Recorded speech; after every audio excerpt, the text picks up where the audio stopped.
Je suis Emmanuel Giraud, conseiller d'arrondissement dans le 9e arrondissement de Lyon, conseiller municipal également à la ville. Et surtout, j'aime bien me dire que je suis habitant du quartier de Saint-Rambert-il-Barbe. Et c'est la raison pour laquelle nous sommes venus avec une partie des membres du conseil d'arrondissement ce jour voir les habitants du quartier des Trois-Gouttes. Donc le but, c'est d'aller sur le terrain, de rencontrer les habitants. Là, en l'occurrence, cette rencontre, elle faisait suite d'une assemblée générale du conseil de quartier de Saint-Rambert, où étaient présents des habitants des Trois-Gouttes. Ça avait été une réunion un peu houleuse, je vous avoue. Ça a eu lieu quand, ça? Alors, ça avait eu lieu en fin novembre 2024, et où une petite dizaine d'habitants des Trois-Gouttes sont montés au créneau ce jour-là en disant est-ce que vous savez qui on est? Vous connaissez le quartier? Nous, on a beaucoup de choses à vous dire. Et donc là, bon, derrière, ça prend le temps que ça prend. On se voit 5 mois après en organisation de terrain, avec l'idée justement d'aller écouter, moi, ce que j'appelle cette expertise d'usage des habitants. Parce qu'on est souvent accusés, nous élus, d'être dans notre tour d'ivoire à la mairie du Neuf, de ne pas connaître les problématiques locales. Et donc, il n'y a rien de mieux que, évidemment, de faire du terrain. On n'en fait jamais suffisamment assez. Plus de ça, le 9e est un arrondissement quand même qui est très éclectique, de la Duchère à Gorge-de-Loup, du Vergoing jusqu'à Champvert, de Saint-Rambert. Donc, on ne peut pas non plus connaître toutes les problématiques locales. Donc, voilà. Donc, il y a eu des doléances de la part des habitants? C'est ça, doléances. Quelles étaient-elles? En fait, on se rend compte, on est presque sur des doléances constantes, quels que soient les lieux où nous allons. Parce qu'un habitant, il veut d'abord avoir un lieu propre autour de chez lui, être en sécurité et pouvoir se déplacer comme bon lui semble. Quand je dis comme bon lui semble, c'est notamment en voiture. J'en souris un peu parce qu'en fait, on se rend compte que les habitants, les Lyonnais, quels que soient les âges presque, sont très attachés à leur voiture. Donc là, pas de surprise. Les doléances, elles étaient sur mon quartier n'est pas très propre, on a du mal à se garer, il y a des incivilités, puis une question de sécurité. Et il y a des sujets autour de la sécurité, puisque il y a ce sentiment, je le dis encore, d'insécurité qui est prégnant, qui est croissant chez les habitants. Je pense qu'il est aussi très véhiculé parce qu'ils entendent ailleurs. Je ne suis pas en train de minimiser d'éventuelles difficultés, mais là, ça nous a été clairement remonté. Donc il y a le sujet de la vidéosurveillance aussi qui apparaît un peu dans... Oui. Alors oui, la vidéosurveillance comme un élément qui permet, un peu comme par magie, de résoudre ces sujets d'insécurité. Je tiens quand même à dire, malgré tout, je pense qu'on n'avait pas non plus aujourd'hui un échantillon représentatif de la population.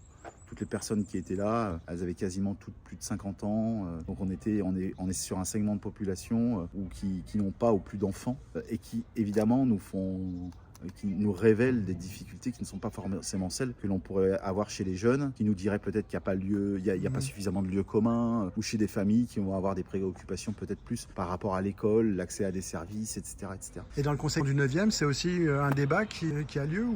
Sur le conseil d'arrondissement? Oui, d'arrondissement.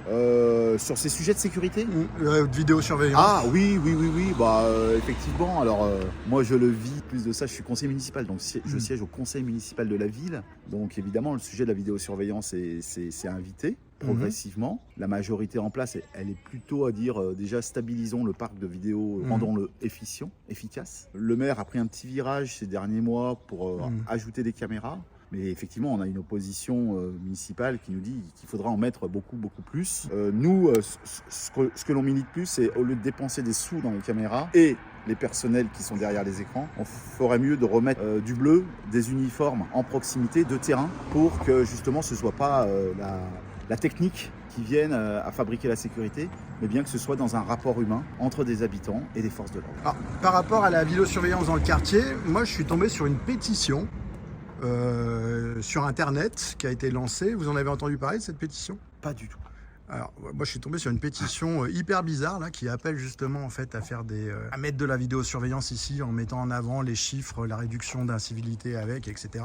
Et en fait, elle a été mise en ligne par un monsieur qui s'appelle Gianpaolo Arui. D'accord. Alors bon, moi je suis journaliste, donc j'ai tendance à vérifier, quoi. J'ai été regarder ce monsieur habite dans le 4e. D'accord. Donc il n'est pas du quartier. D'accord. Ensuite, bon, je regarde, moi je travaille un peu contre les lobbies, tout ce qui est Forum économique mondial, groupe Bilderberg, etc. Et puis on connaît un petit peu leurs accointances avec ce genre de technologie. J'ai regardé, il a fait partie des écoles, des écoles qui sont liées au Forum économique mondial. D'accord. University of Bristol. L'autre, c'est quoi? C'est Chambers University et qui travaille pour Iveco. D'accord. Et Iveco, l'actionnaire principal, c'est Exor. Et Exor, c'est pareil, c'est le lobby, en fait, si vous voulez, c'est l'entreprise, c'est la holding familiale de la famille Agnelli. D'accord. qui sont des pontes du groupe Bilderberg, en fait, si vous voulez. Ouais. Donc moi, Groupe italien. Ouais. Oui, voilà. Donc moi, quand je vois ça, connaissant un petit peu ce que disait par exemple le patron du Forum économique mondial sur la vidéosurveillance, ça m'a inquiété quand j'ai vu cette pétition. Vous en pensez quoi, vous, en tant qu'élu? Bah moi, ça me... Bah, déjà, je suis un peu sidéré parce qu'effectivement... Je vous la ferai voir après. Non, là, mais si je vous voulez, crois hein. bien volontiers. Elle est en ligne. Je crois bien volontiers et je ne suis pas sur tous les réseaux sociaux. Moi, je suis sur les réseaux, certains réseaux ici qui se développent sur le plateau de Saint-Rambert, mais c'est des réseaux de bonne famille, on va dire. Hein, ça reste très ouvert. Après, Mais cette pétition, elle a circulé là, au sein des habitants, notamment par exemple. Quoi. Mais après, moi, ça me surprend pas de voir comment aujourd'hui les réseaux sociaux fabriquent justement. Là, c'est une pétition sur une plateforme. Hein. Donc assez simple. Oui. Mais qui a été mis en ligne sur une plateforme de pétition. Ouais. Quoi. Et vous savez s'il y a eu beaucoup de signataires aujourd'hui du quartier? Alors, on regardera ensemble tout à l'heure le nombre de signataires dessus, mais elle a été mise en ligne au mois de janvier 2025. Ouais. Elle a pris un peu d'ampleur, voilà quoi. Enfin, c'est quelque chose qui a été un peu lancé comme ça par un habitant qui n'habite pas le quartier. Qui n'est même pas d'ici. Et qui, je vous dis, quand on fait un peu 2-3 mois, c'est un peu ma spécialité de faire un peu des recherches de ce type-là. Et puis ça retombe sur les profils que j'ai l'habitude de croiser, en fait, si vous voulez. Voilà. Non, mais après, ça ouvre un autre sujet, hein, quand même, qui est celui de la place aujourd'hui des réseaux sociaux dans la fabrique de l'opinion. Ou des lobbies. Les lobbies, la fabrique de l'opinion. Et moi, j'en discutais pas plus tard qu'il y a 10 jours avec un opposant politique, Pierre Oliver, maire du 2e arrondissement, les Républicains, qui m'expliquait qu'à l'époque des présidentielles, quand il tractait pour Valérie Pécresse sur le marché Saint-Antoine et qu'il prenait des photos et qu'il les mettait en ligne, au bout d'un quart d'heure, il avait 15 likes et au bout de ce même quart d'heure, il avait 800 commentaires de zémouristes. Et à un moment donné, on se dit, mais les 800 commentaires de zémouristes, ils sont fabriqués justement par l'ordinateur, en fait, et par des profils, en fait, qui arrivent à catcher, en fait, à attraper ce genre d'informations. Sauf que Pierre Oliver, il est passé par les instituts Aspen, le programme Young Leader des instituts Aspen, justement, qui sont dirigés par un contributeur de l'agenda 2030 du Forum économique mondial. Ouais. Donc, il a trouvé plus fort que lui, vous voulez dire? Non, c'est que justement, je sais que si vous voulez, moi je m'intéresse à la censure sur les réseaux sociaux. Moi je suis pour la liberté d'expression. Hein, bien sûr. Voilà. Oui, mais après, la liberté d'expression, faut qu'on soit de l'extrême gauche à l'extrême droite, je pense qu'on peut s'exprimer. Ouais. Et à l'heure actuelle, je vois justement un petit peu dans mes enquêtes, moi, plutôt des manipulations justement sur le fait que, en fait, sous prétexte de lutter contre les messages de haine ou ce qu'on appelle l'infodémie, les soi-disant fausses informations scientifiques, on censure parfois de vraies informations scientifiques et parfois des discours. Et le fameux Pierre Oliver dont vous venez de parler, il est passé par un programme de Young Leader des instituts Aspen, c'était en 2019 je crois, et je vous dis c'est un réseau d'instituts qui est gouverné par le directeur, c'est un directeur de l'agenda 2030, et il y a Giorgia Meloni qui est passé par exemple par ce réseau. Voilà, et c'est un réseau qui forme des politiques. Voilà.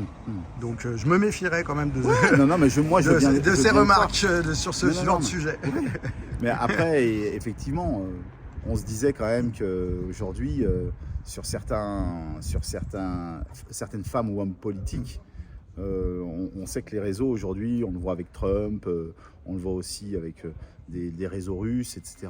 Ça peut assez facilement formater une campagne et jouer là-dedans. Moi, je suis contre la régulation. D'accord. Bon. Mais bon, c'est un autre sujet. Voilà.